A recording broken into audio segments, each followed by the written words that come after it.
அனைவருக்கும் வணக்கம். அனைத்து மத்திய அரசு ஊழியர்கள் மற்றும் ஓய்வூதியதாரர்களுக்கு ஒரு அதிர்ச்சியான செய்தி. இனி பென்ஷன் கிராஜுவிட்டி கிடையாது. முக்கியமான விதிகளில் மாற்றத்தை கொண்டு வந்து அதற்கான அறிவிப்பு வெளியிட்டிருக்காங்க. அது என்ன தகவல், அதை பற்றின முழு விவரம் என்ன, எல்லாமே இந்த வீடியோவில் பார்க்கலாம். ஸோ ஸ்கிப் பண்ணாமல் கடைசி வரைக்கும் பாருங்கள். நம்ம சேனலில் சப்ஸ்கிரைப் பண்ணாதவங்க பண்ணி வச்சுக்கோங்க. நம்ம சேனலில் சென்ட்ரல் மற்றும் ஸ்டேட் கவர்மெண்ட் சம்பந்தமான ஆல் அப்டேட்ஸ் போட்டுருவோம். அது மட்டும் இல்லாமல் பென்ஷன் சம்பந்தப்பட்ட முக்கியமான அப்டேட்ஸும் இருக்கும்.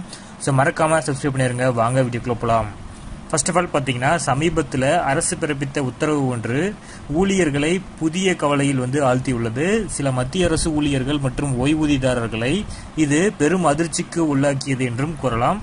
அரசு பிறப்பித்த இந்த உத்தரவு என்ன, இதற்காக அரசின் விதி என்ன, இதனால் ஓய்வூதியம் மற்றும் கிராஜுவிட்டியில் என்ன பாதிப்பு ஏற்படும், இவற்றையெல்லாமே இந்த வீடியோவில் பார்க்கலாம். ஸோ மத்திய அரசு ஊழியர்கள் தங்கள் பணியில் அலட்சியமாக செயல்பட்டால் அவர்களுக்கு ஓய்வூதியம் மற்றும் கருணை தொகை கிடைக்காது. இதை மத்திய அரசு தற்போது தெரிவிச்சிருக்காங்க. இது மட்டும் இல்லாமல் பணியின் போது ஊழியர்கள் கடுமையான குற்றத்தில் ஈடுபட்டதாக கண்டறியப்பட்டாலும் அவர்களுக்கு இந்த பணிக்கொடை மற்றும் ஓய்வூதியத்தை இழக்க நேரிடும் என இந்த உத்தரவில் தெரிவிச்சிருக்காங்க. மத்திய அரசு இது தொடர்பாக மத்திய அரசு ஊழியர்களுக்கு கடுமையான எச்சரிக்கையை விடுத்திருக்காங்க. இந்த எச்சரிக்கையை ஊழியர்களோ அல்லது ஓய்வூதியதாரர்களோ புறக்கணித்தால் அது அவர்களுக்கு பெரிய பிரச்சனைகளை ஏற்படுத்தும்.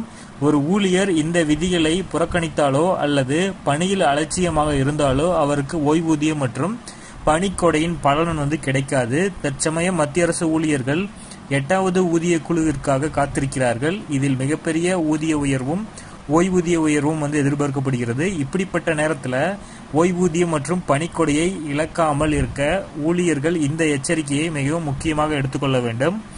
ஸோ மத்திய சிவில் சர்வீஸ் ஓய்வூதிய விதிகள் 2021 கீழ் அரசாங்கம் சமீபத்தில் ஒரு புதிய அறிவிப்பை வெளியிட்டுள்ளது. ஒரு ஊழியர் பணியின் போது ஏதேனும் கடுமையான குற்றங்களில் ஈடுபட்டாலோ அல்லது பணி செய்யாமல் அலட்சியமாக காட்டப்பட்டாலோ அவர் ஓய்வூதியம் மற்றும் பணிக்கொடையின் பலன்கள் கிடைக்கப்பெறாது என்று இந்த அறிவிப்பில் தெளிவுபடுத்தியிருக்காங்க. பணிக்கொடை மற்றும் ஓய்வூதியத்தை நிறுத்தி வைக்கும் உரிமை சம்பந்தப்பட்ட ஊழியரின் நியமன அதிகாரத்தில் ஈடுபட்டுள்ள அதிகாரிகளுக்கு வழங்கப்படும் என அந்த அறிவிப்பில் இது தவிர கணக்கு மற்றும் தணிக்கை துறையிலிருந்து ஓய்வு பெற்றவர்கள், அதாவது ஒரு ஊழியர் ஓய்வு பெற்றால் அவரது ஓய்வூதியம் மற்றும் பணிக்கொடையினை நிறுத்தி வைக்கும் உரிமையை கண்ட்ரோலர் மற்றும் ஆடிட்டர் ஜெனரல் இவங்கெல்லாமே இந்த உரிமைகளை பெறுவார்கள். பணியின் போது துறை ரீதியாக அல்லது நீதித்துறை விசாரணையில் ஒரு ஊழியர் குற்றவாளி என நிரூபிக்கப்பட்டால் அது சம்பந்தப்பட்ட அதிகாரிகளுக்கு தெரிவிக்கப்பட வேண்டும். பணி ஓய்வுக்கு பிறகு ஓய்வூதியம் மற்றும் பணிக்கொடையை பெற்ற பின்னர் ஒரு ஊழியர் பணிக்காலங்களில் ஏதேனும் தவறு செய்வதாக கண்டறியப்பட்டால் அவரது ஓய்வூதியம் அல்லது பணிக்கொடையின் முழு அல்லது பகுதி அளவு தொகையை திரும்ப பெறப்படலாம்.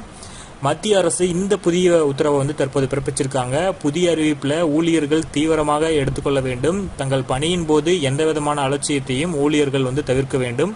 ஏதேனும் இந்த தவறுகளால் எதிர்காலத்தில் அவர்கள் ஓய்வூதியம் மற்றும் பணிக்கொடையை இழக்க நேரிடலாம். 7வது ஊதிய குழுவின் கீழ் இந்த புதிய விதியின்படி ஒரு ஊழியர் ஓய்வூதியம் அல்லது கிராஜுவிட்டி நிறுத்தப்பட்டாலோ அல்லது அது குறைக்கப்பட்டாலோ அந்த ஊழியர்களுக்கு ஏற்கனவே நிர்ணயிக்கப்பட்ட விதி 44 பிரகாரம் மாதம் ஒன்றிற்கு 9,000 குறைஞ்சபட்ச நிலையான தொகை வழங்கப்படும் அப்படிங்கிறதையும் சொல்லியிருக்காங்க.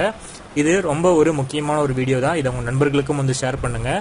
மறக்காம உங்க கூட பணியாற்றக்கூடிய ஊழியர்களுக்கும் இதை ஷேர் பண்ணிருங்க. ஏன்னா இது ரொம்ப இம்பார்ட்டன்ட். நீங்க எந்த மாதிரியான சூழ்நிலையிலையும் அலட்சியம் காட்டக்கூடாது. தங்களோட அரசு பணியில நீடிக்கணும். உங்களோட பலன்கள் எல்லாமே பெறணும்னா இனி நம்ம இந்த ரூல்ஸை ஃபாலோ பண்ணணும் அப்படிங்கிறதுக்காக இதை கொண்டு வந்திருக்காங்க. இது மிகவும் வரவேற்கத்தக்கது தான். ஸோ பொறுத்திருந்து பார்ப்போம். இதுல இருந்து ஏதாச்சும் அப்டேட்ஸ் நம்ம சேனல்ல அப்டேட் பண்ணுவோம். ஸோ மறக்காம சப்ஸ்கிரைப் பண்ணிருங்க. தேங்க்யூ.